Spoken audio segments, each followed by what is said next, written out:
Hello friends, I am your Afzal Khan and welcome back to my channel Khan Education। C language की इस series में ये हमारा lecture 8 का part 1 है जिसमें हम ऑपरेटर्स पढ़ने वाले हैं।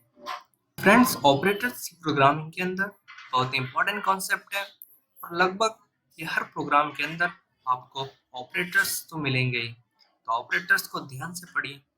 चलिए लेक्चर स्टार्ट करते हैं। आपने मैथमेटिक्स के अंदर बहुत सारे ऑपरेटर्स पढ़े होंगे, जैसे कि एक स्टेटमेंट है 7 - 8। क्या बता सकते हैं यहाँ पे 7 और 8 क्या है? 7 और 8 यहाँ पे ऑपरेंड्स है या कहें हमारा डेटा है। और माइनस क्या है? माइनस एक ऑपरेटर है। तो basically operators mathematical operations perform करने के लिए यूज होते हैं। तो हम कह सकते हैं कि ऑपरेटर्स को अपना काम करने के लिए ऑपरेंड्स या कहें हमारे डेटा की जरूरत होती है। तो हम ये कह सकते हैं कि ऑपरेटर्स एक सिंबल है जो कंप्यूटर को मैथमेटिकल या कहें लॉजिकल मैनिपुलेशंस करने के लिए कहता है। तो ये थी ऑपरेटर्स के बारे में थोड़ी जानकारी। फ्रेंड्स, आपने मैथ्स में कई टाइप्स के ऑपरेटर्स देखे होंगे। चलिए एक एक करके उनको डिस्कस करते हैं। जो फर्स्ट टाइप्स का ऑपरेटर है उसे हम अरिथमेटिक ऑपरेटर्स कहते हैं। अरिथमेटिक ऑपरेटर्स क्या होते हैं इनको हम आगे देखेंगे।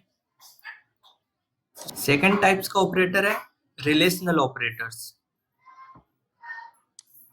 उसी तरीके से थर्ड टाइप का ऑपरेटर्स है लॉजिकल ऑपरेटर्स, फिर असाइनमेंट ऑपरेटर्स, फिर increment and decrement operators and last conditional operator. तो फ्रेंड्स, ये थी क्लासिफिकेशंस ऑफ ऑपरेटर्स।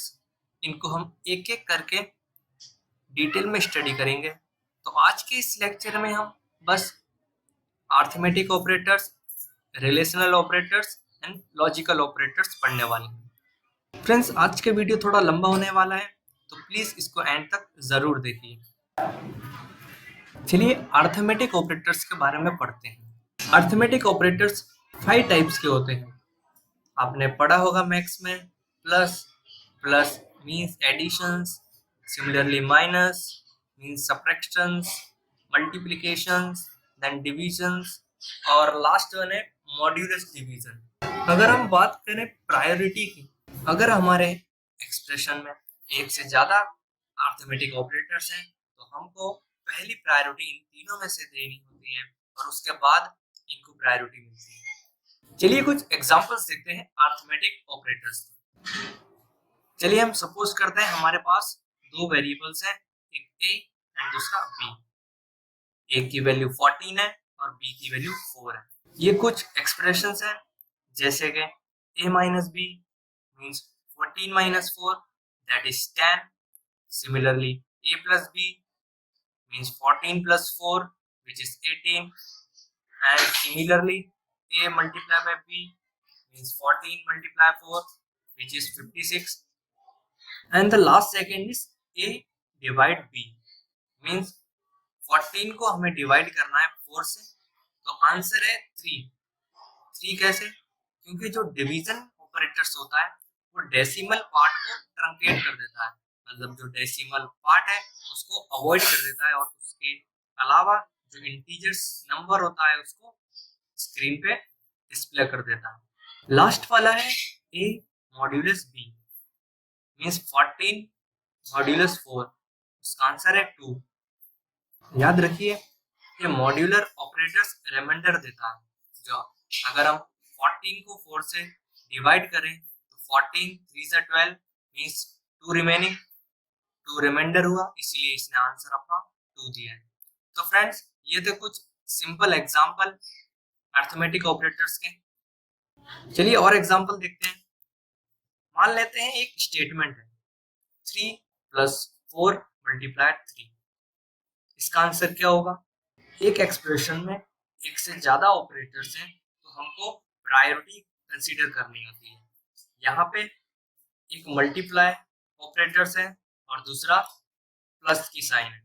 हम जानते हैं कि मल्टीप्लाई ऑपरेटर्स की हायर प्रायोरिटी होती है कंपेयर टू प्लस। तो सबसे पहले 4 into 3 कैलकुलेट होगा, which means 4 3s are 12 and then 12 is added with 3. So the answer come out will be 15. Yes, answer is 15. चलिए एक और एग्जांपल देखते हैं। 5 minus 4 plus 1। यहाँ पे दो ऑपरेटर्स हैं, एक माइनस और दूसरा प्लस। ये दोनों की प्रायोरिटी सेम है। तो याद रखिए जब भी कोई एक्सप्रेशन में ऑपरेटर्स की प्रायोरिटी सेम हो तब हमको लेफ्ट टू राइट इवेल्यूट करना होता है। मींस 5 minus 4 पहले कैलकुलेट होगा और जिसको आंसर होगा वो 1 में ऐड हो जाएगा। तो 5 minus 4 means 1 and 1 plus 1 the answer come out will be 2. तो फ्रेंड्स ये थे अरिथमेटिक ऑपरेटर। अगर आपको कोई भी डाउट हो अरिथमेटिक ऑपरेटर में तो प्लीज कमेंट बॉक्स में मेंशन कर दीजिएगा। तो चलिए अब बात करते हैं हमारा दूसरा टाइप्स का operator, that is relational operator. तो फ्रेंड्स रिलेशनल ऑपरेटर को समझने के लिए चलिए एक एग्जांपल देखते हैं। एक इंस्टीट्यूट है, वो स्कॉलरशिप प्रोवाइड करता है स्टूडेंट्स के लिए। तो उसने एक कंडीशन रखी कि जिस स्टूडेंट्स की जो 12th में परसेंटेज है वो अबाव 80 होगी उसी को हम स्कॉलरशिप देंगे। मींस वो लोग एक कंडीशन रख रहे हैं कि जिस स्टूडेंट्स के जो ओवरऑल परसेंटेज है क्लास 12th में वो अबाव 80 होना चाहिए, मींस ग्रेटर देन 80। तो जब भी कुछ ऐसी कंडीशंस आती हैं तो हमको वहां पे रिलेशनल ऑपरेटर्स का यूज करना होता है। तो कह सकते हैं कि relational operators are used to compare numbers और check conditions. Relational operators number को कंपेयर करने के लिए और कोई भी कंडीशंस है चेक करने के लिए यूज होते हैं। रिलेशनल ऑपरेटर्स बेसिकली 6 टाइप्स के होते हैं, जैसे कि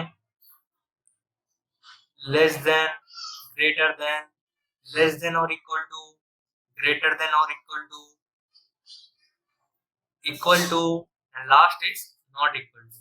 तो फ्रेंड्स ये रिलेशनल ऑपरेटर्स हैं जो कई बार प्रोग्राम के अंदर यूज होते हैं नंबर को कंपेयर करने के लिए या फिर हमारी कंडीशन को चेक करने के लिए। फ्रेंड्स कुछ इंपॉर्टेंट पॉइंट्स हैं जो हमको याद रखने होंगे। पहला पॉइंट है कि रिलेशनल एक्सप्रेशंस का जो रिटर्न वैल्यू होती है वो आइदर 0 है या 1 होती है। अगर हमारा जो रिलेशन है वो ट्रू है तब उसकी रिटर्न वैल्यू 1 होती है। अदरवाइज अगर रिलेशन की जो कंडीशंस है वो फॉल्स है तो उसकी रिटर्न वैल्यू 0 होती है। True means 1 and false means 0। तो फ्रेंड्स ये थी कुछ इंपॉर्टेंट पॉइंट्स रिलेशनल ऑपरेटर के पॉइंट ऑफ व्यू से। याद रखिए रिलेशनल एक्सप्रेशन में जो रिटर्न वैल्यू होती है या तो वो 0 होगी या तो वो 1 होगी। 0 कब होगी? जब वो हमारे रिलेशन की जो कंडीशंस है वो फॉल्स होगी तब 0 रिटर्न वैल्यू होगी, and if condition is true then return value is 1। चलिए कुछ एग्जांपल देखते हैं। तो फर्स्ट एग्जांपल है वो है 10 इज लेस देन 20। जानते हैं कि 10 20 से छोटा है, इसीलिए ये स्टेटमेंट जो है ट्रू है। क्योंकि ये स्टेटमेंट ट्रू है तो इसकी रिटर्न वैल्यू क्या होगी? जी हाँ 1। एंड उसके नीचे देखिए 20 is less than 10, this is false because 20 is greater than 10, means इसकी रिटर्न वैल्यू क्या होगी? 0। तो फ्रेंड्स ये थे रिलेशनल ऑपरेटर्स। चलिए हमारे थर्ड टाइप के ऑपरेटर्स जो है लॉजिकल ऑपरेटर्स। फ्रेंड्स कई बार ऐसा होता है कि हमारे एक्सप्रेशन में हमको कई बार एक से ज्यादा रिलेशनल ऑपरेटर यूज करना पड़ता है अकॉर्डिंग टू कंडीशन। ऐसे केस में लॉजिकल ऑपरेटर्स काम में आते हैं। सी के अंदर बेसिकली 3 टाइप्स के लॉजिकल ऑपरेटर्स हैं। आप देख सकते हैं ये पहला ये लॉजिकल एंड है, सिमिलरली सेकंड ये लॉजिकल और है, and last one is logical not. चलिए फ्रेंड्स कुछ एग्जांपल देखते हैं तब ज्यादा क्लियर हो जाएगा लॉजिकल ऑपरेटर्स क्या होते हैं। मान लेते हैं हमारे पास 3 वेरिएबल्स हैं ए बी एंड सी। ए के अंदर 5 है, बी के अंदर 4 एंड सी के अंदर 3। फ्रेंड्स आप देख सकते हैं ये एक एक्सप्रेशन है जिसमें दो कंडीशन है। हमारी फर्स्ट कंडीशन है a is greater then b and दूसरी कंडीशन है c इक्वल टू 3। और ये दोनों कंडीशंस के बीच में हमारा जो लॉजिकल एंड ऑपरेटर है वो यूज हुआ है। चलिए इस एक्सप्रेशन को सॉल्व करते हैं और देखते हैं कि हमारी जो कंडीशंस है वो सेटिस्फाइड करती हैं या नहीं। तो a की वैल्यू 5 है एंड b की वैल्यू 4 एंड c की वैल्यू 3। तो जो फर्स्ट कंडीशन है वो है 5 is greater than 4। This condition is true. And similarly दूसरी जो कंडीशन है c इक्वल टू 3। तो हाँ हमारे इस एग्जांपल में c की वैल्यू 3 है, मींस हमारी दोनों कंडीशन सेटिस्फाइड हो गई। तो जो इसका ओवरऑल आंसर है वो होगा ट्रू। चलिए दूसरा एग्जांपल देखते हैं। ये एक एक्सप्रेशन है, इसमें बस यहाँ पे ग्रेटर देन था, यहाँ पे लेस देन हो गया। तब हम जानते हैं 5 इज लेस देन 4, मींस पहली जो हमारी कंडीशन है वो सेटिस्फाइड नहीं हुई। बट c इक्वल टू 3, हाँ ये कंडीशन तो हमारी सेटिस्फाइड हो रही है, फिर भी इसका आंसर जो है फॉल्स आ रहा है। तो ऐसा क्यों हुआ वो देखते हैं। लॉजिकल एंड ऑपरेटर्स 1 जब भी रिटर्न्स करता है जब उसकी दोनों कंडीशन ट्रू हो जाए, अदरवाइज वो फॉल्स रिटर्न करता है। तो हमने देखा था फर्स्ट वाले एग्जांपल में हमारी दोनों कंडीशन सेटिस्फाई हो रही थी, इसीलिए उसका जो रिटर्न आंसर था वो 0 था। बट सेकंड एग्जांपल में हमारा फर्स्ट कंडीशन फॉल्स थी एंड सेकंड कंडीशन ट्रू थी, इसीलिए उसका जो रिटर्न आंसर हुआ वो फॉल्स था। तो याद रखिए एंड ऑपरेटर्स 1 जब रिटर्न करता है जब उसकी दोनों कंडीशन ट्रू हो, अदरवाइज एक भी कंडीशन फॉल्स है तो वो 0 रिटर्न करता है। चलिए अब और ऑपरेटर के बारे में एग्जांपल देखते हैं। वही सेम एग्जांपल है, a की वैल्यू 5, b की वैल्यू 4 और c की वैल्यू 3। ये एक एक्सप्रेशन है जिसमें दो कंडीशन दी गई हैं। पहली कंडीशन कहती है a is greater then b होना चाहिए और दूसरी कंडीशन कहती है कि c की वैल्यू 3 होना चाहिए, और बीच में और ऑपरेटर यूज किया गया। चलिए वैल्यू रख के देखते हैं। जी हाँ 5 is greater than 4, first condition true है, and c equal to 3, yes this condition is also true. मतलब हमारी दोनों ही कंडीशन ट्रू है, इसीलिए इसका जो रिटर्न आंसर है वो ट्रू है। चलिए एक और एक्सप्रेशन देखते हैं। आप देख सकते हैं इसमें दो कंडीशन है। पहली condition a is less than b, a b से छोटा होना चाहिए, और दूसरी कंडीशन है कि c की वैल्यू 3 होनी चाहिए। तो हमारे इस केस में a की वैल्यू 5 है और b की value 4, means 5 less than 4 according to this condition, जो कि फॉल्स है क्योंकि 5 4 से बड़ा है। और दूसरी कंडीशन है c इक्वल टू 3, हाँ हमारे c की वैल्यू 3 है, मींस हमारे इस एग्जांपल में एक कंडीशन ट्रू है और दूसरी कंडीशन फॉल्स। तो इसका जो रिटर्न आंसर है वो ट्रू है। ऐसा क्यों, तो देखते हैं। याद रखिए और ऑपरेटर्स 1 रिटर्न करता है अगर एक भी कंडीशन ट्रू हो जाए। क्या अगर एक भी कंडीशन हमारे एक्सप्रेशन में ट्रू हो जाए तब और ऑपरेटर्स 1 रिटर्न करता है। इसीलिए हमारे दोनों ही केस में जो रिटर्न आंसर था वो ट्रू था, क्योंकि दोनों ही केस में एक कंडीशन तो सेटिस्फाई हो ही रही थी। तो फ्रेंड्स आप सोच रहे होंगे कि और ऑपरेटर्स 0 कब रिटर्न करता है। तो और ऑपरेटर्स 0 जब रिटर्न करता है जब दोनों ही कंडीशन फॉल्स हो। याद रखिए जब दोनों ही कंडीशन फॉल्स है तो और ऑपरेटर्स 0 रिटर्न करता है। अगर एक भी कंडीशन ट्रू हो जाए तो जो और ऑपरेटर्स है वो 1 रिटर्न करता है। तो फ्रेंड्स आज हमने 3 ऑपरेटर्स पढ़े, arithmetic operator, relational operator and last logical operators. तो आज के लिए इतना ही। अगर आपको वीडियो पसंद आई हो तो लाइक कीजिए, एंड अगर आप इस चैनल पे नए हैं तो इसे सब्सक्राइब कीजिए।